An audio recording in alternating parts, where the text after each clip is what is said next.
തന്നെ ചെല്ലാൻ പറഞ്ഞു. അപ്പൊ തന്നെ അവിടെ അഡ്മിറ്റ് ആയി. പിന്നെ പോവാ വൈകുന്നേരം ആകുമ്പോ ഒരു പെയിൻ കില്ലർ തരാ. വൈകുന്നേരം വീണ്ടും ഹോസ്പിറ്റലിൽ പോവാ. ഒന്നിച്ചിരുന്ന് ഈ വയറിങ്ങനെ ഒഴിഞ്ഞു വയറ് ഒഴിഞ്ഞതിനാന്ന് പറഞ്ഞു കഴിഞ്ഞാൽ ഫുള്ള് വയറ് മാറിക്കോളും എന്ന് പറഞ്ഞാൽ അമ്മിച്ച് ഇങ്ങനെ വയറ് ഒഴിഞ്ഞു വരും. ഹലോ ഗൈസ്, നമ്മുടെ പുതിയ വീഡിയോയിലേക്ക് എല്ലാവർക്കും സ്വാഗതം.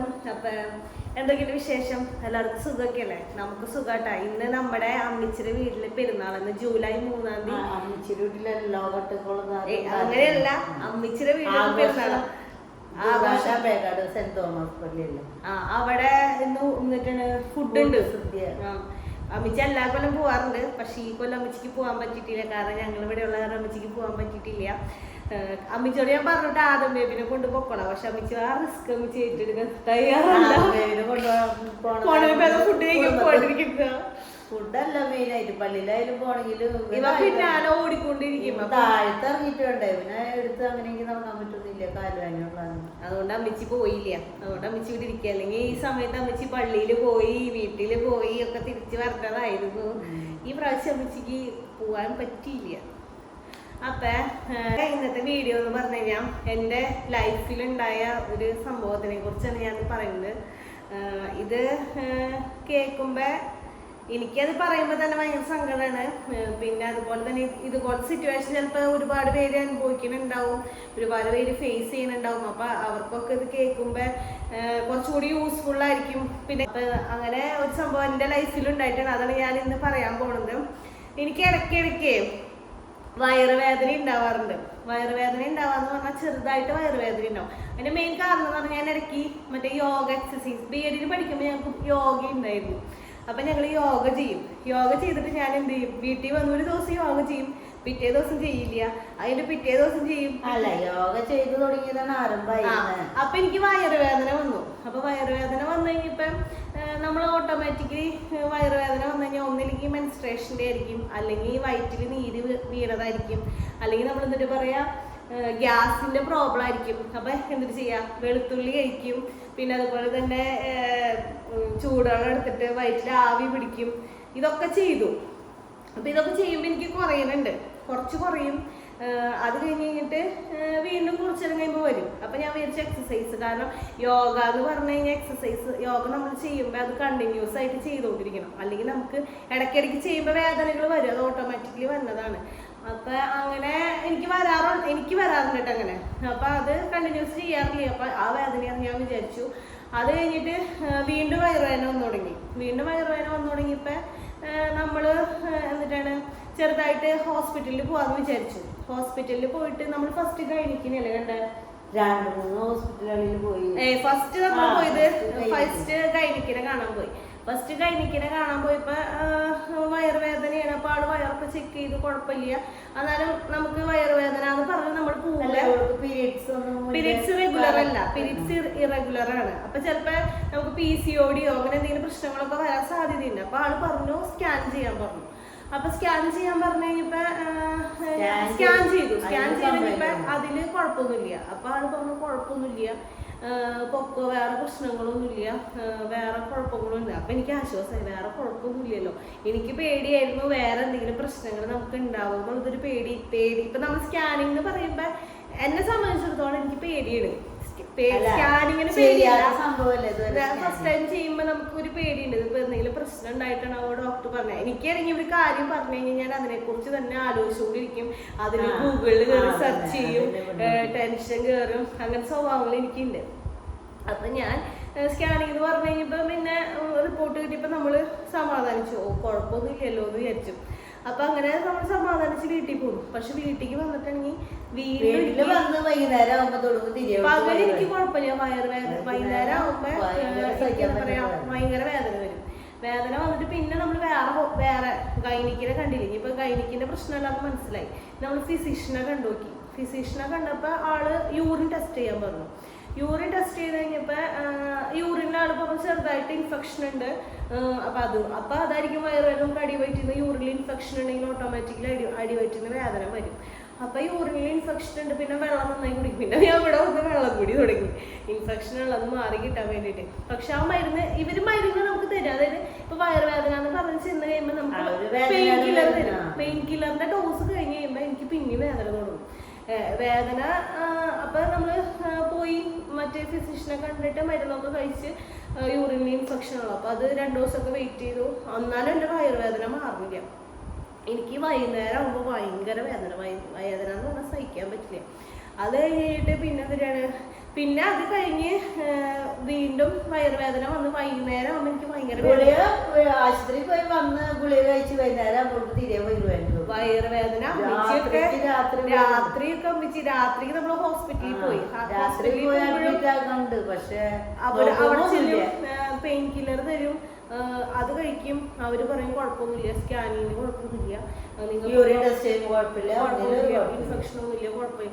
എനിക്കത് ആലോചിക്കുമ്പോഴേ ഇപ്പൊ സത്യം പറഞ്ഞ സങ്കടാട്ടോ. കാരണം രാത്രി ഫുള്ള് അമ്മിച്ചിരുന്ന് ഈ വയറിങ്ങനെ ഒഴിഞ്ഞുവരും. വയറ് ഒഴിഞ്ഞുതരാന്ന് പറഞ്ഞു കഴിഞ്ഞാൽ ഫുള്ള് വയറ് മാറിക്കോളും എന്ന് പറഞ്ഞാൽ അമ്മിച്ചി ഇങ്ങനെ വയറ് ഒഴിഞ്ഞുതരും. വയറ് ഒഴിഞ്ഞു കഴിഞ്ഞ് വയറൊഴിച്ചില് വയറ് ഒഴിഞ്ഞു കഴിഞ്ഞ് കഴിയുമ്പോ ഒരാശ്വാസം കിട്ടും. അത് കഴിഞ്ഞിട്ട് വീണ്ടും ആ അമ്മിച്ചി കൈ എടുത്ത് കഴിയുമ്പോൾ എനിക്ക് വീണ്ടും ഞാൻ കിടന്ന് കറിയും. അപ്പൊ അമ്മിച്ചി വീണ്ടും ഇങ്ങനെ വയറ് ഒഴിഞ്ഞാലും മാറിക്കോളും എന്ന് പറഞ്ഞിരിക്കും. എന്നിട്ട് അമ്മിച്ചി മറ്റേ കുറച്ച് മുക്തിയുടെ ഒക്കെ മറ്റേ വെളിച്ചെണ്ണ ഇല്ല, അതൊക്കെ എടുത്ത് ഒഴിഞ്ഞ് ഇങ്ങനെ തന്നോണ്ടിരിക്കാറുണ്ടാ. അത് കഴിഞ്ഞ് നമുക്ക് മാറും എന്നുള്ള പ്രതീക്ഷയുണ്ട്. മാറിക്കോളും തന്നെ ഞാനും വിചാരിക്കണേ. പിന്നെ എനിക്ക് വേദന മാറണില്ല. രാവിലെ ഹോസ്പിറ്റലിൽ പോവാ, വൈകുന്നേരം ആകുമ്പോ ഒരു പെയിൻ കില്ലർ തരാ, വൈകുന്നേരം വീണ്ടും ഹോസ്പിറ്റലിൽ പോവാ. ഹോസ്പിറ്റലിൽ നിന്ന് ഇറങ്ങാൻ നേരില്ല, കുഴപ്പങ്ങളൊന്നുമില്ല. പക്ഷെ എന്നിട്ട് ലാസ്റ്റ് നമ്മളൊരു ഹോസ്പിറ്റലിൽ പോയി. എനിക്ക് തോന്നുന്നത് എഷ്ടമിച്ചൊരു ഹോസ്പിറ്റലിലാണ്, പഴുക്കരയിലെ ഹോസ്പിറ്റൽ. അവിടെയും ഇങ്ങനെ തന്നെ നമ്മൾ പോയി കഴിഞ്ഞപ്പോ രാവിലെ അവര് മരുന്നും പെയിൻ കില്ലർ തന്നു. എന്നിട്ട് നമ്മൾ കുറവില്ലാണ്ട് വീണ്ടും സ്കാൻ ചെയ്യാൻ പറഞ്ഞു. സ്കാൻ ചെയ്ത് കഴിഞ്ഞപ്പോഴാണ് നമുക്ക് അറിയുന്നത് മറ്റേ കണ്ടുപിടിച്ചു എന്താ അസുഖം എന്നുള്ളത് ആർക്കും കണ്ടുപിടിക്കാൻ പറ്റിയിട്ടുണ്ടായിരുന്നില്ല. കാരണം സ്കാനിങ്ങില് കുഴപ്പങ്ങളൊന്നും ഇല്ലാത്ത കാരണം അവർക്കും നമുക്ക് പുറത്ത് അകത്തുള്ള സംഭവമല്ലേ, നമുക്ക് ആർക്കും പുറത്തൊന്നും നോക്കിയാൽ കാണാൻ പറ്റില്ലല്ലോ. അകത്ത് സ്കാൻ ചെയ്യുമ്പോൾ തന്നെ അറിയാൻ പറ്റും. സ്കാനിങ്ങിലൊന്നും ഇത് എന്താണെന്ന് അറിയുന്നുണ്ടായിരുന്നില്ല. ലാസ്റ്റ് ആയപ്പോഴാണ് അറിയുന്നത് ഓവറി ടോർഷൻ ആണ്. അതായത് ഓവറി ടോർഷൻ എന്ന് പറഞ്ഞാൽ ഓവറി തിരിഞ്ഞ് കിടക്കാണ്. എൻ്റെ ഓവറി 2 ഓവറി ഉണ്ടായാലും ഒരു ഓവറി തിരിഞ്ഞ് കിടക്കാണ്. അപ്പൊ തിരിഞ്ഞ് കിടക്കാന്ന് പറഞ്ഞു കഴിഞ്ഞപ്പോ അത് എമർജൻസിയാണ്. എമർജൻസി സിറ്റുവേഷൻ എന്ന് പറഞ്ഞാൽ പെട്ടെന്ന് അത് ലാപ്രോസ്കോപ്പി വഴി തിരിച്ച് അതേ പൊസിഷനിലേക്ക് തന്നെ നമ്മൾ ഇട്ടാലാണ് ശരിയാവുള്ളൂ. അല്ലെങ്കിൽ നമ്മുടെ ഓവറിയിലേക്കുള്ള ബ്ലഡ് സർക്കുലേഷൻസ് നിന്ന് എന്ത് ചെയ്യും, ഓവറി റിമൂവ് ചെയ്യേണ്ടി വരും. അപ്പൊ ആ ഡോക്ടർ പറഞ്ഞു എമർജൻസിയാണ്, പെട്ടെന്ന് തന്നെ എന്തായാലും ലാപ്രോസ്കോപ്പി ചെയ്യണം എന്ന് പറഞ്ഞു. എനിക്ക് അപ്പോഴും എനിക്ക് എന്താ പറയാ, എനിക്കാണെങ്കിൽ കൈ കാലൊക്കെ വരച്ചിട്ട് പോയി. ലാപ്രോസ്കോപ്പി എന്ന് പറഞ്ഞാൽ നമുക്ക് ഇതുവരെ ഒരു സർജറിയോ കാര്യങ്ങളോ ഒന്നും ചെയ്തിട്ടില്ല. ഈ ലാപ്രോസ്കോപ്പി എന്താന്ന് എനിക്ക് അറിയില്ല. ഒന്നാമത്തെ കാര്യം ഇവരെന്താ ചെയ്യാൻ പോണേന്നുള്ളത് എനിക്കറിയില്ല. പിന്നെ ഞാൻ പറഞ്ഞ വരി കുഴപ്പമൊന്നും ഉണ്ടാവാതിരിക്കില്ല അങ്ങനെ ഞാനും വിചാരിച്ചു. പക്ഷെ ആള് പറഞ്ഞു കഴിഞ്ഞിട്ട് അന്ന് അമ്മിച്ച് എന്റെ കൂടെ ഹോസ്പിറ്റലിൽ വന്നിട്ടില്ല കേട്ടാ. അമ്മിച്ച് എല്ലാരും കൊണ്ടുപോയി. രാത്രി അച്ചാച്ച റിപ്പോർട്ട് കാണിക്കാൻ വേണ്ടിട്ട് നമ്മൾ സ്കാൻ ചെയ്തിട്ട് അമ്മിച്ചി ഉണ്ടായി. അമ്മിച്ചി ടെൻഷൻ അടിച്ചേനെ. അപ്പൊ അമ്മിച്ചിന്റെ അടുത്ത് ഇവിടെ വന്നപ്പോ ഇങ്ങനെ പറഞ്ഞു ഇങ്ങനെ ഓവറി ഇതായിക്കാണ്. പിന്നെ ഓവറിയിൽ ഒരു പ്രശ്നമാണ്, അത് റിമൂവ് ചെയ്യേണ്ടി വരുന്നു ഒക്കെ പറയുമ്പോ ഒന്നാമത് എന്റെ കല്യാണം കഴിഞ്ഞിട്ടില്ല. എല്ലാവർക്കും ടെൻഷൻ എന്ന് പറഞ്ഞപ്പോ പെട്ടെന്ന് അത് ചെയ്തില്ലെങ്കിൽ ഓവർ റിമൂവ് ചെയ്യേണ്ടി വരും. കല്യാണം കഴിഞ്ഞിട്ടില്ല, പക്ഷെ ഞങ്ങളുടെ കല്യാണം ഫിക്സ് ചെയ്ത് വെച്ചിട്ടുണ്ട്, ഉറപ്പിച്ച് വെച്ചിട്ടുണ്ട്. അപ്പൊ ആളെ വിളിച്ചപ്പോഴെങ്കിലും ഞാൻ പറഞ്ഞിട്ട് ഇങ്ങനെ ഓവർ ഇങ്ങനെ തിരിഞ്ഞു കിടക്കാണ്. അപ്പൊ ആള് ഭയങ്കര കൂളായിട്ടോ ഓവർ തിരിഞ്ഞു കിടക്കണോ ഒക്കെ തിരിച്ചിട്ടാ പോരെ. അതെന്നെ സമാധാനിപ്പിക്കാൻ വേണ്ടിയിട്ട് ആളപ്പോ പറയും ടെൻഷൻ അടിപ്പിക്കണ. ആൾക്കറിയാം എനിക്ക് ഓൾറെഡി ടെൻഷൻ കൂടുതലാണ്. അപ്പൊ പറഞ്ഞു അതൊന്നൊരു പ്രശ്നമല്ല, ഇപ്പൊ എന്നിട്ട് പോയി ലാപ്രോസ്കോപ്പി ചെയ്തിട്ട് ഇങ്ങോട്ട് വരാം, അതിന് നീ ഇതിന് ഇത്ര ടെൻഷൻ അടിക്കേണ്ട ആവശ്യമൊന്നുമില്ല എന്ന് പറഞ്ഞു. ഇപ്പൊ രാത്രി തന്നെ നമ്മള് നമ്മുടെ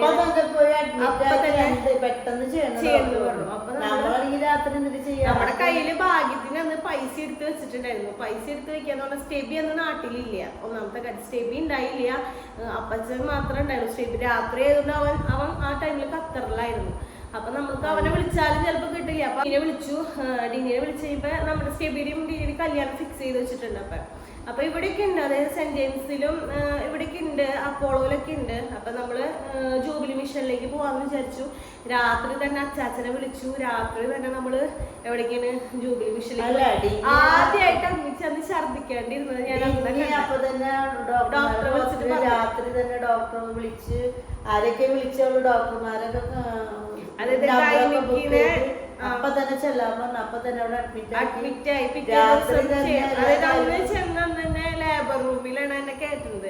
ലേബർ റൂമിൽ ഫസ്റ്റ് ടൈമാണ് എന്റെ കല്യാണം. ഞാനാണെങ്കിൽ എന്നിട്ട് പറയാ ഈ സൗണ്ടുകൾ കേൾക്കുമ്പോ എനിക്ക് പേടിയാവും. അതായത് ലേബർ റൂമിൽ പെയിൻ വന്നിട്ട് ആൾക്കാരുകള് പ്രസവത്തിനുള്ള കരയില് കഴിയുമ്പോ എന്റെ വിചാരിച്ചിപ്പോ ഇത് എന്നിട്ടാണ് ലാപ്രോസ്കോപ്പി ചെയ്യുന്നതിന്റെ ഇതാണോ എനിക്കറിയില്ലല്ലോ. ഇതിപ്പോ എവിടെ ചെയ്യണേന്നുള്ളതോ അങ്ങോട്ട് ഷിഫ്റ്റ് ചെയ്യുമെന്നുള്ളതോ ആദ്യമായിട്ട് ഓപ്പറേഷൻ തിയേറ്ററിൽ കയറാൻ പോകുന്നത് ഞാൻ. അപ്പൊ എനിക്ക് ഒന്നും അറിയില്ല. അപ്പൊ എനിക്കാണെങ്കിൽ ഇവരുടെ സൗണ്ടുകൾ കേൾക്കുമ്പോ ഞാൻ വിചാരിച്ചു ദൈവം ഇങ്ങനെയൊക്കെ എനിക്ക് വേദന ഉണ്ടാവുമെന്ന് ഞാൻ വിചാരിച്ചു. പക്ഷെ അതൊക്കെ മറ്റേ ഡെലിവറിയുടെ പെയിന്റെ ഇത് വരുമ്പോ കരയുന്നതാണ്. എനിക്ക് തോന്നുന്നത് ഓവറിയൻ ടോർഷൻ എന്ന് പറഞ്ഞാൽ അതിന്റെ വേദന നമ്മുടെ ഡെലിവറിയുടെ പെയിനേക്കാളും ഭയങ്കര വേദന ഭയങ്കര വേദന തന്നെയാണ്. മറ്റേ എനിക്ക് ഡെലിവറിയുടെ പെയിൻ എനിക്കിപ്പോ അറിയാലോ. ആ പെയിനൊന്നും അല്ല ഈ പെയിൻ്റെ അടുത്ത്. അപ്പൊ അത് കഴിഞ്ഞിട്ട് നമ്മള് പിറ്റേ ദിവസം രാവിലെ എന്താണ് സർജറി ചെയ്തു. സർജറി ചെയ്ത് കഴിഞ്ഞിട്ട് കുഴപ്പമൊന്നുമില്ല. കീ ഹോളാണോ ലാപ്രോസ്കോപ്പി എന്ന് പറഞ്ഞാൽ 3 കീ ഹോള് പോലെ ഇങ്ങനെ ചെയ്തിട്ട് അവര് എന്താണ് ഓവറിനെ തിരിച്ച് റിട്ടേൺ പൊസിഷനിലേക്ക് ഇട്ടു. അപ്പൊ അത് കഴിഞ്ഞ് പിന്നെ എനിക്കുള്ള ഡൗട്ട് എന്ന് പറഞ്ഞാൽ ഇവര് ഓവറി എങ്ങനെ എടുത്ത് റിമൂവ് ചെയ്ത് കളഞ്ഞിട്ടുണ്ടെങ്കിൽ ഇവര് വീട്ടുകാരെന്നോട് നുണ പറയുന്നതാണോ എന്നാണ് എനിക്ക് അടുത്ത പേടി. ഇനി പറയാൻ പറ്റില്ല. നമ്മുടെ ഉള്ളിൽ ഇപ്പൊ ഇനി അടുത്ത സ്കാനിങ്ങിലല്ലേ നമുക്ക് 2 ഓവറി ഉണ്ടോ എന്നുള്ളത് അറിയുള്ളൂ. ഇവര് ചിലപ്പോ എന്നോട് പറയാണ്ടിരിക്കുന്നതായിരിക്കും ടെൻഷൻ. അപ്പൊ എനിക്ക് ആ ടെൻഷനായി. ഇനിയിപ്പോ ഇവരെന്നോട് പറയാണ്ടിരിക്കുന്നതാണോ, ഓവറി റിമൂവ് ചെയ്തതാണോ അല്ലെങ്കിൽ തിരിച്ചിട്ട്. അപ്പൊ ഞാൻ ഡോക്ടറോട് പിന്നെ ഡോക്ടറെ അടുത്ത് ഇടയ്ക്കിടയ്ക്ക് ചോദിക്കിട്ട് കുഴപ്പമൊന്നുമില്ലല്ലോ. അതിന് 10 ദിവസം അങ്ങോട്ട് ചെന്ന് കഴിഞ്ഞപ്പോ വീണ്ടും നമ്മളോട് ചെല്ലാൻ പറഞ്ഞു. 10 ദിവസമല്ലേ, 10 ദിവസം അങ്ങോട്ട് കഴിഞ്ഞപ്പോ നമ്മളോട് വീണ്ടും ചെല്ലാൻ പറഞ്ഞു കഴിഞ്ഞപ്പോ ഞാൻ ഡോക്ടറോട് വീണ്ടും ചോദിച്ചു കുഴപ്പമൊന്നുമില്ലല്ലോ. അപ്പൊ ഇതൊന്നും കുഴപ്പമൊന്നുമില്ല, ഇത് ഇപ്പൊ നോർമലായിട്ട് നീ എന്തിട്ട് ചെയ്യണമെന്ന് വെച്ചാൽ അതൊക്കെ ചെയ്താൽ മതി. പിന്നെ കുഴപ്പങ്ങളോ വേറെ കാര്യങ്ങളോ ഒന്നോ ടെൻഷനുകളോ ഒന്നുമില്ല, അതിന് പേടിക്കേണ്ട ആവശ്യങ്ങളൊന്നുമില്ല, വെറുതെ ടെൻഷൻ അടിച്ച് കയറ്റണ്ടെന്ന് പറഞ്ഞു. അപ്പൊ എനിക്കൊരു ആശ്വാസമായി. അപ്പൊ കുഴപ്പമൊന്നുമില്ലല്ലോ. എന്നാലും ഞാൻ ഗൂഗിളിൽ സെർച്ചിങ് നടക്കുന്നുണ്ട്. അപ്പൊ ഗൂഗിളിൽ സെർച്ച് ചെയ്യുമ്പോൾ ചിലപ്പോ പേടിയോ ദൈവമേ ഇനിയിപ്പൊ എനിക്ക് അടുത്ത പേടി പിള്ളേര് ഉണ്ടാവാതിരിക്കോ, അതായത് ഓവറിക്കാണുള്ള പ്രശ്നം പറ്റിയേക്കുന്നത്, ഇനി കുട്ടികൾ ഉണ്ടാവാണ്ടിരിക്കോ. പക്ഷെ ഈ സർജറിയുടെ ടൈമില് ഞാൻ ഓപ്പറേഷൻ തിയേറ്ററിലേക്ക് കയറ്റുന്നതിന് മുന്നേ ഞങ്ങളെ കല്യാണം ഉറപ്പിച്ചിട്ടുണ്ട് കേട്ടോ. അപ്പൊ ഞാൻ അപ്പൊ ആളോട് ചോദിക്കാം മോനെ ഉപേക്ഷിക്കേ. അപ്പൊ ആള് പറഞ്ഞു ഉപേക്ഷിക്കുക നീ എന്നിട്ടേക്ക് പറയണേ. അല്ല ഇന്നത്തെ കാലത്ത് ചിലപ്പോ ഇനിയിപ്പൊ ഈ റീസൺ പറഞ്ഞ് ചിലപ്പോ കല്യാണം ഒഴിയായില്ല, ചിലപ്പോ അല്ലെ പറയാൻ പറ്റില്ല. ചിലപ്പോ ഇങ്ങനത്തെ സിറ്റുവേഷൻ ഇങ്ങനത്തെ കാര്യങ്ങളൊക്കെ പറഞ്ഞ് കല്യാണങ്ങൾ ഒഴിഞ്ഞു പോവാം. അറിയില്ല. എന്നാലും ആൾക്ക് മറ്റേ ആളായാലും സെർച്ച് ചെയ്ത് നോക്കൂലോ. അപ്പൊ ആൾക്ക് പറഞ്ഞു നീ എന്താണ് ഇങ്ങനെ ചോദിക്കണേ, ഇങ്ങനെയൊക്കെ പറഞ്ഞിട്ടാണോ ഇങ്ങനെ പോണേന്ന് ചോദിച്ചു. അതിന് ഭയങ്കര ടെൻഷൻ തന്നെയായിട്ടാ. എന്നാലും എന്റെ അടുത്ത് ഭയങ്കര കളിച്ച് ചിരിച്ച് പറയുള്ളൂ. എന്നിട്ട് വീട്ടിലേക്ക് വിളിച്ചിട്ട് അവിടുത്തെ അമ്മോട് പറഞ്ഞു അവൾ എന്നോട് ചോദിക്കാൻ എന്നെ ഉപേക്ഷിക്കുമോ എന്ന് ചോദിച്ചു എന്ന് പറഞ്ഞിട്ട് ഇവിടെ അമ്മച്ചിയോട് വിളിച്ച് അമ്മച്ചി പറയണ്ടായിരുന്നു. അപ്പൊ അങ്ങനെ കുഴപ്പമൊന്നും ഉണ്ടായില്ല. അല്ല അങ്ങനെ കുഴപ്പമൊന്നുമില്ല, ഉപേക്ഷിച്ചൊന്നുമില്ല. എന്തായാലും കാര്യങ്ങളൊക്കെ അവരുടെ വീട്ടിലേക്ക് അപ്പച്ചന്റെ അടുത്ത് അമ്മച്ചിന്റെ അടുത്തും അപ്പൊ തന്നെ വിളിച്ചു പറഞ്ഞു കാര്യങ്ങൾ പറഞ്ഞു അവരുടെ അടുത്ത് ഇങ്ങനെ പ്രശ്നങ്ങളുണ്ടെന്ന്. അപ്പൊ പിന്നെ അടുത്ത ടെൻഷൻ അപ്പൊ അതൊക്കെ കഴിഞ്ഞ് നമ്മൾ വീട്ടിലേക്ക് വന്നു ഒക്കെ സെറ്റായി. അത് കഴിഞ്ഞ് പിന്നെ എനിക്ക് കുഴപ്പങ്ങളൊന്നുമില്ല, വയറുവേദനയോ കാര്യങ്ങളോ ഒന്നും ഉണ്ടായില്ല കേട്ടാ. വേറെ പ്രശ്നങ്ങളൊന്നും പിന്നെ ഫുഡൊക്കെ കൺട്രോൾ ചെയ്തിരുന്നു. ഫുഡ് കൺട്രോൾ ചെയ്യാന്ന് പറഞ്ഞാൽ ചിക്കൻ അങ്ങനത്തെ ഐറ്റംസ് ഒക്കെ ഹോർമോൺസിന്റെ ചേഞ്ച് കൊണ്ടാണ് ഈ പ്രശ്നങ്ങൾ മെയിൻ. അതായത് ഓവറിയിൽ സിസ്റ്റ് ഉണ്ടായിട്ട് ആ സിസ്റ്റാണ് വലുതായി കഴിഞ്ഞിട്ടാണ് ഈ ഓവറി ഇങ്ങനെ ടോർഷൻ ആയെന്നാണ് ഡോക്ടർ പറഞ്ഞത്. അപ്പൊ സിസ്റ്റ് വരാതിരിക്കാൻ വേണ്ടിയിട്ട് നമ്മൾ ഫുഡുകൾ എക്സസൈസുകൾ അങ്ങനത്തെ കാര്യങ്ങളൊക്കെ നിങ്ങൾ മാക്സിമം ഇനി നോക്കാൻ പറഞ്ഞു. അപ്പൊ നമ്മൾ പിന്നെ ഫുഡ് ചിക്കൻ ഞാൻ ഒരുപാട് കഴിക്കായിരുന്നു. ചിക്കൻ ഹോർമോൺസ് ആയതുകൊണ്ട് ഡോക്ടേഴ്സ് മുൻപോട്ടേക്ക് പറയാറുണ്ട് എന്നോട് ചിക്കൻ മറ്റേ ബ്രോയിലർ ചിക്കൻ അധികം കഴിക്കണ്ട, മറ്റേ പീരിയഡ്സും കറക്റ്റ് അല്ല അതുകൊണ്ട് കഴിക്കേണ്ടത് പറഞ്ഞു. അപ്പൊ ഇപ്പോഴും ഡോക്ടർ എന്നോട് പറഞ്ഞു ഈ പ്രാവശ്യം ആളുടെ അടുത്ത് പോയപ്പോ ഡോക്ടർ പറഞ്ഞു എന്താണ് ചിക്കൻ കഴിക്കണ്ടെന്ന് പറഞ്ഞു. ചിക്കൻ കഴിച്ചു കഴിഞ്ഞാല് ഹോർമോൺസ് ചേഞ്ച് ആവും. പിന്നെ അതുപോലെ തന്നെ ഓയിലി ഫുഡ്സ് അതൊക്കെ മാക്സിമം ചിപ്സുകൾ, ഓയിലി ഫുഡ്സ്, ഓയിൽസ് അതൊക്കെ മാക്സിമം കുറയ്ക്കാൻ പറഞ്ഞു. അപ്പൊ അതൊക്കെ ഞാൻ കുറച്ചു. പിന്നെ ചിക്കൻ മാക്സിമം കഴിക്കാണ്ടായി, ചിലപ്പോൾ ഒരു പീസൊക്കെ കഴിക്കുള്ളൂ. അങ്ങനെ അതൊക്കെ ഒഴിവാക്കി. പിന്നെ എനിക്ക് അങ്ങനത്തെ പ്രശ്നങ്ങൾ ഉണ്ടായില്ല. പിന്നെ അടുത്ത പ്രശ്നം എന്ന് പറഞ്ഞു കഴിഞ്ഞാൽ ഞങ്ങളുടെ കല്യാണം കഴിഞ്ഞു കഴിയുമ്പോ പിന്നെ കല്യാണം കഴിഞ്ഞാൽ ഫസ്റ്റ് വന്ന ക്വസ്റ്റ്യൻ എന്ന് പറഞ്ഞാൽ കുട്ടികളായില്ലേ. ഒരു മാസം കഴിഞ്ഞ് കഴിഞ്ഞാൽ ആൾക്കാർ ചോദിച്ചോടുന്നത് വിശേഷം ഒന്നും ആയില്ലേ. ഇതിപ്പോ എല്ലാവർക്കും ഫേസ് ചെയ്യുന്നത് തന്നെയായിരിക്കും. ഒരു മാസം കഴിഞ്ഞ് കഴിയുമ്പോ ചോദിക്കും ഇതിപ്പോ ഹസ്ബൻഡ് നാട്ടിലുണ്ടോന്ന് ചിലപ്പോ ചോദിക്കണ്ടാവില്ല. എൻ്റെ അടുത്ത് ആള് കല്യാണം കഴിഞ്ഞ് 2 മാസം കഴിഞ്ഞ് കഴിഞ്ഞപ്പോ തിരിച്ചു പോയി കഴിഞ്ഞ് കഴിഞ്ഞാൽ ഞങ്ങളൊരു കല്യാണത്തിന് പോയി. അത് 3-ാമത്തെ മാസം കണ്ട കല്യാണത്തിന് പോയി, അല്ല 3-ാമത്തെ 4-ാമത്തെ മാസം കണ്ട കല്യാണത്തിന് പോയി. അപ്പൊ ആള് ഇവിടെ ഇല്ല. എന്നിട്ട് ഒരു ചേച്ചി ചോദിക്കുന്നത് എന്തായി വിശേഷം ഒന്നായില്ലേ. അപ്പൊ ഞാൻ പറഞ്ഞു ആള് ഇവിടെ ഇല്ല, വിശേഷം ഒന്നായില്ലേ ചോദിക്കാൻ. അപ്പൊ ആ ചോദ്യം എന്ന് പറഞ്ഞു കഴിഞ്ഞാൽ എല്ലാവരും ഫേസ് ചെയ്യണ്ട. കല്യാണം കഴിഞ്ഞ് കഴിഞ്ഞപ്പോ ഒരുപാട് ആൾക്കാർക്ക് കുട്ടികളില്ലാത്തവരുണ്ടാവും. അപ്പൊ അത് നമുക്ക് കേൾക്കുമ്പോ എന്ന് പറഞ്ഞാൽ ആർക്കായാലും ഇപ്പൊ നമ്മൾ ചിരിച്ച് അത് തള്ളിക്കളയുന്നതിന് ഉള്ളിലൊരു വിഷമം ഉണ്ടാവും. ഇങ്ങനെ എന്താണോ ചോദിക്കണേ, നമ്മളിപ്പോ അതിനെക്കുറിച്ച് ആലോചിച്ചിട്ടുണ്ടാവില്ല. എന്നാലും ഇവർ ചോദിക്കുമ്പോ ഇവരെന്താണാവോ ഇങ്ങനെ ചോദിക്കണേ എന്നുള്ള ഒരു ഇത് നമ്മുടെ മനസ്സിലുണ്ടാവും. ചിലപ്പോ അതിന് വേണ്ടിട്ട് പ്ലാൻ ചെയ്തിട്ടും ആവാത്തവരുണ്ടെങ്കിൽ അതിന്റെ വിഷമം അത് ഒരുപാടാണ് ഇങ്ങനെ ചോദിച്ചുകൊണ്ടിരിക്കുമ്പോ. അതായത് എല്ലാവരും ചോദിച്ചുകൊണ്ടിരിക്കുന്ന ക്വസ്റ്റ്യൻ ആണിത്. അപ്പൊ ഞങ്ങളുടെ കല്യാണം കഴിഞ്ഞ് ഒരു 4 മാസം കഴിഞ്ഞ പിന്നെ അതുകൊണ്ട് ഞാൻ അങ്ങോട്ട് പോയത്. അപ്പൊ അങ്ങോട്ട് പോയി കഴിഞ്ഞപ്പോ അങ്ങോട്ട് പോയി ഒരു 8 മാസമായപ്പോഴാണ് ഞാൻ പിന്നെ പ്രഗ്നന്റ് ആവുന്നത്. അപ്പൊ അതിന്റെ ഇടയിൽ ഇപ്പൊ വീട്ടിൽ നിന്ന് വിളിക്കണമെങ്കിൽ അമ്മച്ചി ചോദിക്കുന്നത് എന്തായി എന്നാണ്. അവിടുത്തെ അമ്മച്ചിയാണെങ്കിൽ തന്നെ ചോദിക്കുന്നത്. പിന്നെ എന്നിട്ടാണ് അപ്പൊ നമുക്ക് ഉള്ളിൽ ഒരു ടെൻഷൻ. പിന്നെ എന്റെ മനസ്സിൽ ഈ ഓവറി ടോർഷന്റെ കാര്യം കിടക്കുന്നുണ്ട്. അന്നത്തെ ഓവറി റിമൂവ് ചെയ്തിട്ടുണ്ടോ, ഇനിയിപ്പോ ഓവറിക്ക് വേറെ എന്തെങ്കിലും പ്രശ്നങ്ങൾ ഉണ്ടാവും. പിന്നെ പീരീഡ്സ് ആണെങ്കിൽ റെഗുലർ അല്ല. അപ്പൊ ആ പ്രശ്നങ്ങളുള്ളത് കൊണ്ട് മനസ്സിലൊരു ടെൻഷൻ ഉണ്ട്. പിന്നെ ഇങ്ങനെ ചോദ്യങ്ങളുണ്ട്. പിന്നെ അപ്പൊ ഞങ്ങള് വിചാരിച്ചു അതൊന്നും കുഴപ്പമുണ്ടാവാതിരിക്കില്ല, ആവേരിക്കെന്ന് വിചാരിച്ചു. പിന്നെ ഞങ്ങള് ഇവിടേക്ക് നാട്ടിക്ക് വന്നു. നാട്ടിക്ക് എന്ന് പറഞ്ഞു കഴിഞ്ഞാൽ ജനുവരിയിലാന്ന് തോന്നുന്നു തന്നെ, അല്ലേ ജനുവരിയിലെ എങ്ങാണ്ട് ഞങ്ങൾ നാട്ടിക്ക് വന്നു. അപ്പൊ എന്തായാലും എൻ്റെ പീരീഡ്സ് റെഗുലർ അല്ല. അപ്പൊ ഞാൻ എന്തായാലും ഒരു ഡോക്ടറെ കൺസൾട്ട് ചെയ്യാന്ന് വിചാരിച്ചു. എന്നിട്ട് നമ്മൾ ഇവിടുത്തെ ഫിൻഡോ ഡോക്ടർ ഇല്ലേ, അതായത് ഞാൻ എൻ്റെ ഡെലിവറി നടന്ന ഡോക്ടറെ കാണാം. ആള് നല്ല ഡോക്ടറായിട്ട്. അപ്പൊ കുട്ടികളില്ലാത്തവരാണെങ്കിൽ മറിയന്ത്രേസി ഹോസ്പിറ്റലില് കൺസൾട്ട് ചെയ്താൽ നല്ലതാണ്. കാരണം ആള് ഒരുപാട് ആൾക്കാർ പേഷ്യൻസ് ഉണ്ട്. ആൾക്ക് അങ്ങനത്തെ ട്രീറ്റ്മെന്റ് ആണ് ചെയ്യുന്നുണ്ട്. അപ്പൊ നമ്മൾ വിചാരിച്ചു എന്തായാലും ഡോക്ടറെ കാണാം, പീരീഡ്സ് റെഗുലർ അല്ലല്ലോ, ഡോക്ടറെ കാണാന്ന് പറഞ്ഞു. അതുകൊണ്ട് ഞാൻ ഈ മുൻപത്തെ റിപ്പോർട്ട്സുകൾ കാര്യങ്ങളൊക്കെ എടുത്തുകൊണ്ട് എവിടേക്കാണ് ഡോക്ടറെ അടുത്ത് പോയി റിപ്പോർട്ട്സ് കാണിച്ചു കൊടുത്തു. അപ്പൊ റിപ്പോർട്ട്സ് കാണിച്ചു കൊടുത്തപ്പോൾ ഡോക്ടർ പറഞ്ഞു ഇതൊക്കെ ഓക്കെയാണ്, കുഴപ്പമൊന്നുമില്ല. എന്നിട്ട് എനിക്ക് മെഡിസിൻ തന്നു. പിന്നെ ഓവലേഷൻ നടക്കണ്ടോന്ന് ടെസ്റ്റ് ചെയ്യണമെന്ന് പറഞ്ഞു ആള്.